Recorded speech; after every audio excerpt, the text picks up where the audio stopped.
నమస్తే సార్. మా అబ్బాయి శివభారద్వాజ్ నాయుడు, మాది పరవాడ. ఎన్ఐటి సిల్చార్లో మెకానికల్గా వచ్చింది సీటు. మీకు చాలా చాలా థ్యాంక్ యూ సార్. ఎందుకంటే సీట్ పోయిన రోజు మా అబ్బాయి చాలా చాలా ఏడ్చాడు సార్.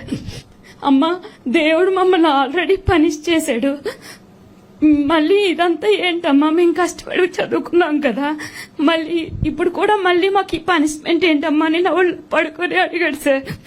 ఆ రోజు నేను వాడికి ఏ సమాధానం చెప్పలేకపోయాను, ఎందుకంటే మా చేతుల్లో ఏమీ లేదు. ప్రిన్సిపల్ దగ్గరికి వెళ్ళాము, చాలా చాలా తిరిగాము, అందరినీ అడిగాము. ప్రిన్సిపల్ సార్ ఏమో రాజమండ్రి బ్రాంచ్ లో చాలా 10 మంది ఉన్నారమ్మా, ఆ 10 మందిలో వీళ్ళే ఇదే ప్రాబ్లం ఫేస్ చేస్తున్నారు, ఆ 10 మందిని మీరు కాంటాక్ట్ చేయండి, మీకు ఏదైనా ఆధారం దొరుకుతుంది అని అంటే అప్పుడు అక్కడ సార్ నెంబర్ ఇచ్చారు సార్.